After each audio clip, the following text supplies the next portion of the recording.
Que a graça e a paz do Senhor Jesus Cristo seja abundante na sua vida, no seu coração. Eu sou o evangelista, professor Márcio Mainardes, e aqui estou para mais uma pré-aula da EBD. Se você está conhecendo o nosso canal agora, seja muito bem-vindo, inscreva-se neste canal, deixe o seu comentário, deixe o seu like e, se possível, nos ajude a espalhar a palavra de Deus, divulgando este e outros vídeos do nosso canal nas suas redes sociais. Nós estamos estudando, neste primeiro trimestre de 2022, a supremacia das Escrituras, a inspirada, inerrante e infalível Palavra de Deus. E nós já estamos chegando à lição de número 5. Com certeza, você que nos acompanhou até aqui já tem aprendido muita coisa, com certeza o Espírito Santo tem ministrado aos vossos corações e eu tenho a plena convicção de que não será diferente daqui para frente. Lição de número 5, como ler as Escrituras. O nosso textuário ele está em Atos 8, versículo 30, que diz: E correndo Filipe, ouviu que lia o profeta Isaías e disse: Entendes tu o que lês? Atos 8, versículo 30. A verdade prática da nossa lição diz que as técnicas de interpretação auxiliam na compreensão da Bíblia, mas não são infalíveis, por isso não podem ser colocadas acima da autoridade da palavra de Deus. A leitura bíblica em classe para esta aula está em Atos, capítulo de número 8, os versículos 26 ao 30. Todavia, é muito interessante, e você vai observar isso no final desta pré-aula, que você leia o texto inteiro aqui de Atos, capítulo 8, principalmente a partir do versículo 26, mas que você prossiga na leitura para que você veja o texto como um todo. No final dessa pré-aula, eu estarei falando mais a respeito dos versículos que se seguem, tá bom? Vamos lá. Como ler as Escrituras? É um tema muito importante esta aula e com certeza nós traremos aqui alguns conceitos, algumas reflexões, algumas questões, algumas indagações. A primeira delas é que a nossa geração de crentes primeiro precisa ter convicção de que necessita ler a Bíblia. Isso mesmo. A nossa geração de crentes precisa, em primeiro lugar, ter a convicção de que necessita ler a Bíblia. A questão como ler as Escrituras, que é o nosso tema de hoje, vem após esta convicção. E por que digo isso? E por que começo com essa questão a nossa aula de hoje? Porque nós percebemos à nossa volta que está tendo uma geração de crentes. É claro que eu não estou generalizando, ainda tem pessoas que leem a Bíblia, que amam ler a Bíblia, ainda tem pessoas que são alunos, professores da escola dominical, ainda tem pessoas que fazem seus cursos teológicos, mas veja a porcentagem de crentes nas igrejas que se interessam pelo ensino bíblico, pela leitura da palavra, em crescer na graça e conhecimento do Senhor Jesus. São poucas pessoas, por isso que eu trago esta questão. Como ler as Escrituras? Talvez este não seja o principal problema desta geração, uma geração que não quer ler as Escrituras. E cabe a mim, cabe a você professor da escola dominical, você que é aluno da EBD, trazer esse despertamento. E nem sempre nós vamos conseguir trazer este despertamento convidando as pessoas para vir para a escola, convidando as pessoas para lerem as Escrituras. Talvez a maneira mais atrativa, que vai chamar a atenção realmente, seja o modo de viver pautado nas Escrituras. Então, a missão aqui é bem complexa. Mais do que eu ler as Escrituras, mais do que eu ser um aluno, um professor da EBD, eu preciso viver aquilo que eu leio para que as pessoas, ao olharem para a minha vida, também tenham este desejo de servir ao Senhor. Então perceba que está tendo uma geração, principalmente no meio de adolescentes, jovens, que não se interessam em ler as Escrituras. E isso é muito preocupante, porque uma geração vai, outra geração vem. Esses irmãos que seguraram a bandeira do Evangelho, do ensino bíblico, da oração na igreja, eles vão passar. E esta nova geração, estes jovens de hoje, estes jovens crentes de hoje, eles serão os pastores, os obreiros do amanhã, se Cristo não voltar até lá. E que tipo de igreja nós teremos dentro de 20 ou 30 anos, se nós tivermos hoje uma geração que já não se importa mais com a leitura da Bíblia e com a oração. É claro que a oração é fundamental. Hoje nós estamos falando da leitura da Palavra de Deus. Então eu tenho percebido isso e vejo com preocupação uma geração de pessoas que já estão até pregando, outros ministram louvor, outros exercem outras atividades dentro das igrejas, mas não leem, não se importam em aprender, em estudar a Bíblia. Convida para a EBD, não vem, né? Falamos do curso teológico, de fazer um curso básico em teologia, não tem interesse, mas estão na frente, estão cantando, estão tocando, estão até pregando sem ter um preparo. Então, isto é muito preocupante. Por isso que eu trago isso, esta indagação aqui, esse questionamento.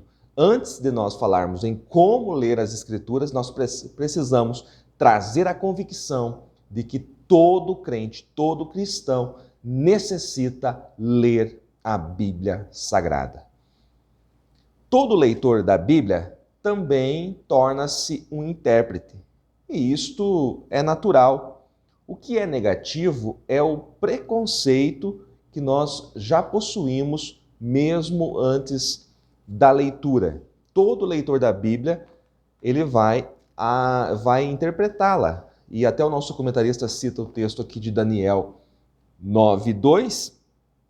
Quero ler para vocês, que diz assim: no primeiro ano do seu reinado, eu, Daniel, então veja que Daniel aqui estava entre os cativos na Babilônia. É claro que ele não estava lá junto com Ezequiel, junto com a plebe, mas ele estava na Babilônia.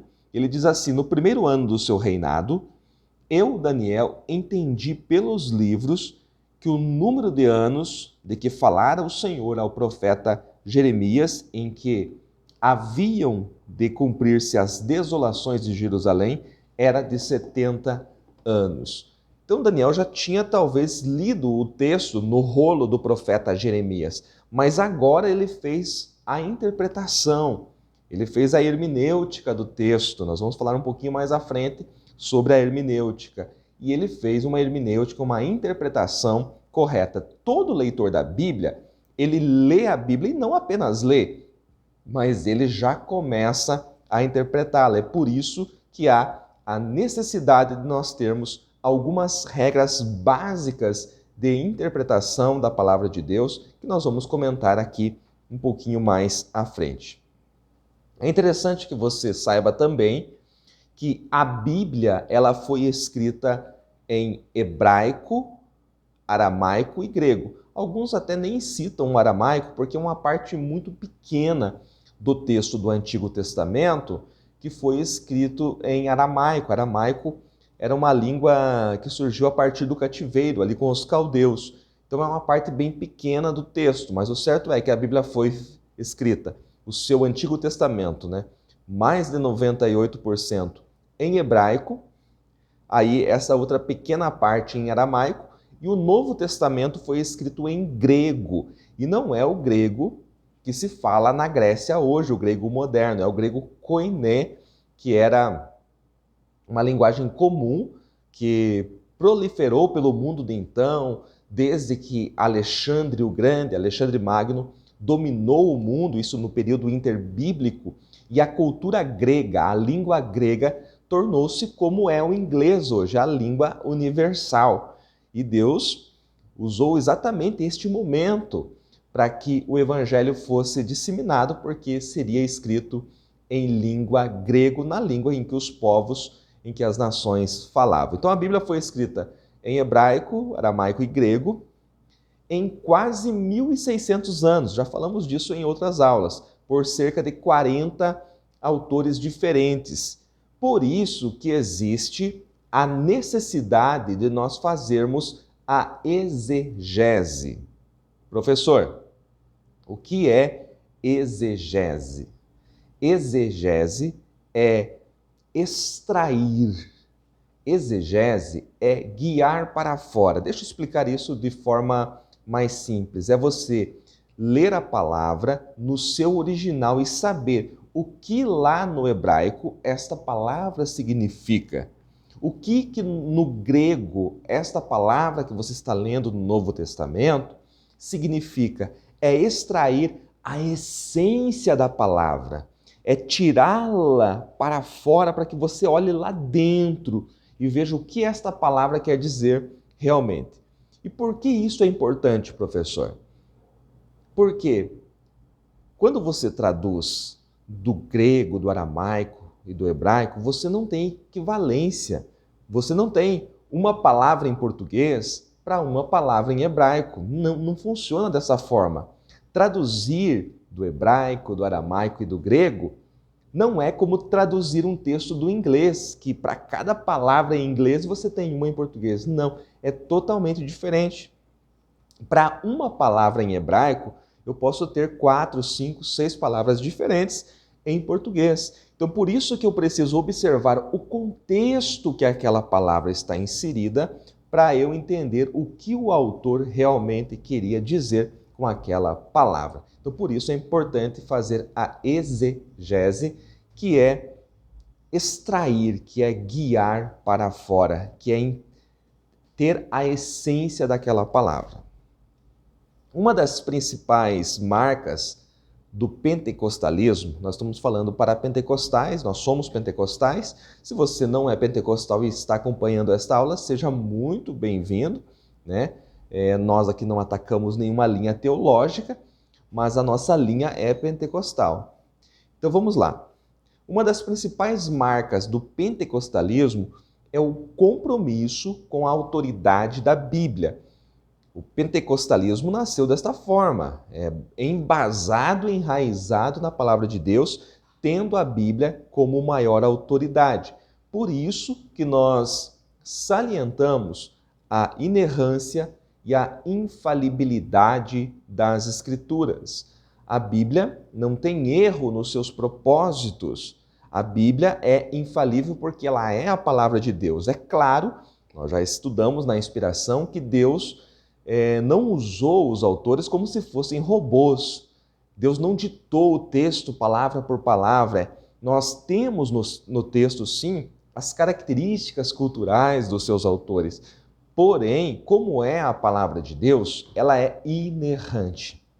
Deus não erra. Deus é perfeito e Deus, através do seu Espírito Santo, fez com que os autores, mesmo que humanos, pudessem colocar no papel a sua palavra de forma perfeita para que ela trouxesse, para que através da palavra eu e você tivéssemos a salvação hoje.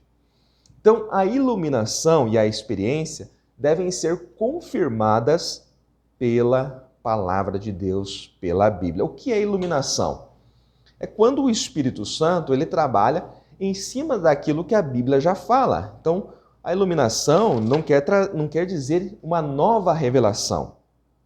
O nosso comentarista, no segundo tópico, segundo subtópico, ele diz: a doutrina da iluminação se refere à atuação do Espírito Santo na vida do crente que o capacita a discernir as verdades da palavra de Deus.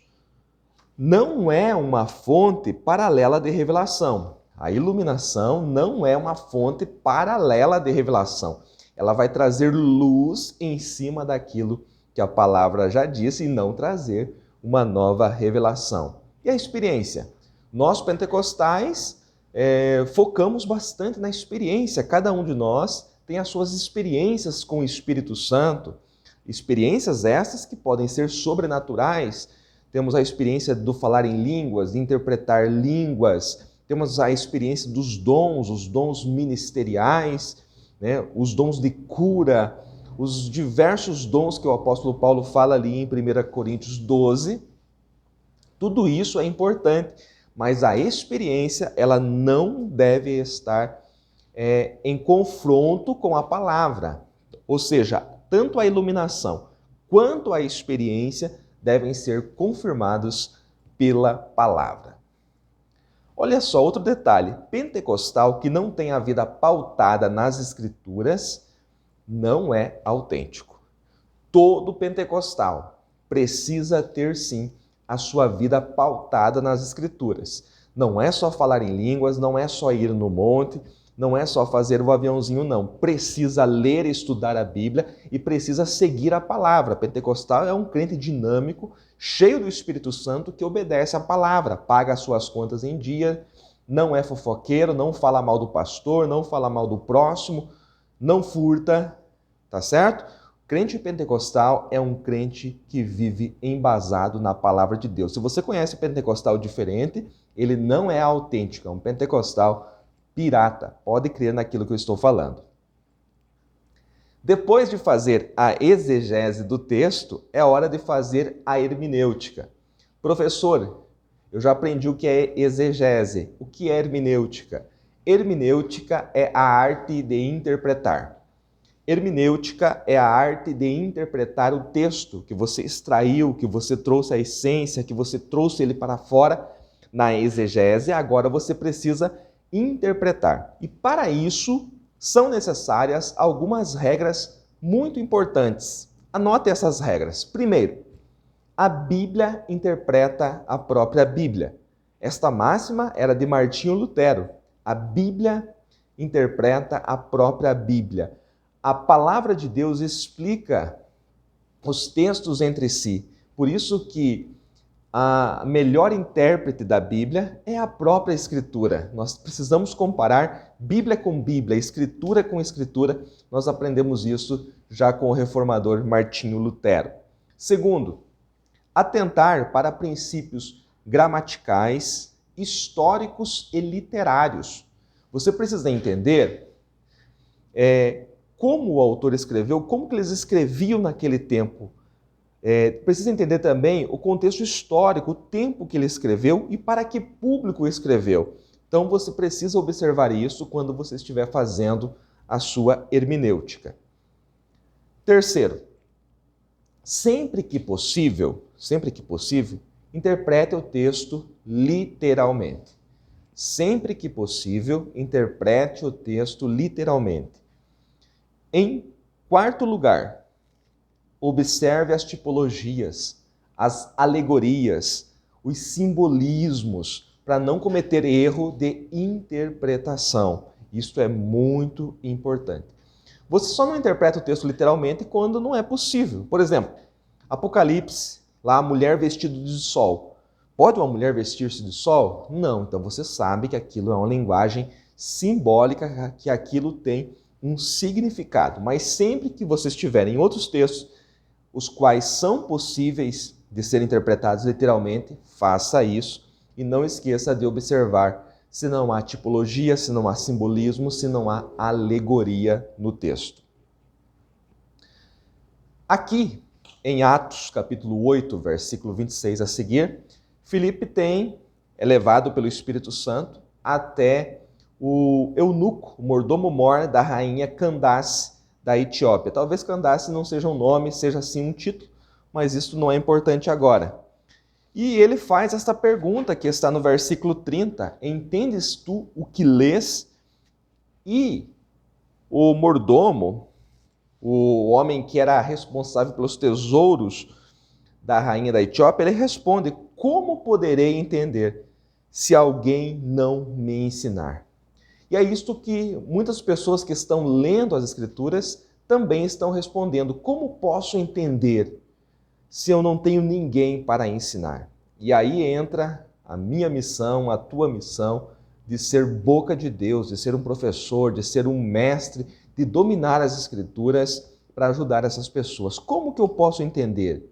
No versículo 34, ele pergunta, lembrando que ele estava lendo o profeta Isaías, capítulo 53.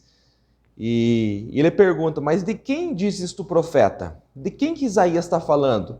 Ele está falando de si mesmo ou de algum outro? Veja que algo tão simples para eu e você não era simples para este homem etíope, para este homem que era eunuco da rainha da Etiópia.